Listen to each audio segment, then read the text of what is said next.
Hello guys, Bigg Boss season 9 చివరి దశకు చేరుకుంది.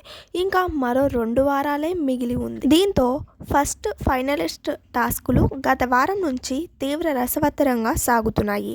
అయితే ప్రతి ఒక్క కంటెస్టెంట్ కూడా నువ్వా నేనా అన్నట్టు పోటీ పడుతున్నారు. మరి చివరికి ఫస్ట్ ఫైనలిస్ట్ ఎవరవుతారో తెలియాలంటే ఈరోజు ఎపిసోడ్ చూడాల్సిందే. సామాన్యుడిగా బిగ్ బాస్ హౌస్లోకి అడుగుపెట్టిన తెలుగు కుర్రాడు కళ్యాణ్ పడాల ఇప్పుడు సీజన్ 9లో తన దూకుడు చూపిస్తూ అందరి దృష్టిని ఆకర్షిస్తున్నాడు. ఫస్ట్ ఫైనలిస్ట్ టాస్కులు గత వారం నుంచి తీవ్ర రసవత్తరంగా సాగుతుండగా ప్రతి టాస్క్ను యుద్ధరంగంలా మార్చిన కళ్యాణ్ తన దూకుడుతో ప్రత్యర్థులను ఒత్తిడిలో పెట్టాడు. కెప్టెన్సీ రేస్లో డెమాన్ పవన్ని మట్టి కరిపిస్తూ చివరి కెప్టెన్గా నిలిచిన కళ్యాణ్ అదే వేగంతో టికెట్ టు ఫినాలే టాస్కుల్లోనూ మెరిసి ఫస్ట్ ఫైనలిస్ట్గా ఎదిగాడన్న వార్తలు హౌస్లో హాట్ టాపిక్గా మారాయి.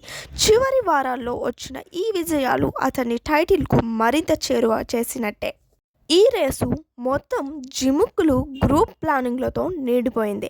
డెమాన్ పవన్ ఫస్ట్ ఫైనలిస్ట్ నేనే అంటూ ధీమాగా తొడగొట్టిన భరణి చేతిలో వరుసగా 2 సార్లు ఓడి రేస్ నుంచి తప్పుకోవాల్సి వచ్చింది. మొదట భరణి దూకుడు టాప్లో ఉన్నట్టే అనిపించగా కళ్యాణ్, ఇమాన్యుయల్, రీతు ప్లానింగ్తో అతని రేసుకే బ్రేక్ పడింది. కళ్యాణ్, ఇమాన్యుయల్ కావాలనే రీతుకి ఓడిపోవడంతో రీతు భరణిని నాకౌట్ చేసి సెలెక్ట్ చేసింది. డెమాన్ పవన్ని ఓడించిన భరణి రీతుతో ఆడే సమయానికి మాత్రం భయంతో కన్ఫ్యూజ్ అయ్యాడు. రింగ్ టాస్క్లో రీతు అద్భుతంగా ఆడడంతో భరణి ఓడిపోయి రేస్ నుంచి నిష్క్రమించాడు. సంజన రీతుకే సపోర్ట్ చేయగా తనుజ, సుమన్ శెట్టి మాత్రం చివరి వరకు భరణికి మద్దతిచ్చారు. అయితే ఈ రేస్ ముగిసే సమయానికి ఇమాన్యుయల్, రీతు, కళ్యాణ్ మాత్రమే మిగిలి చివరికి ఎక్కువ టాస్కుల్లో గెలిచిన Kalyan Padala Bigg Boss season 9 first ఫైనలిస్ట్గా నిలిచాడు. మరి Bigg Boss season 9 first finalist ఎవరు అవుతారనుకుంటున్నారో మీ అభిప్రాయాన్ని కామెంట్ రూపంలో తెలియజేయండి.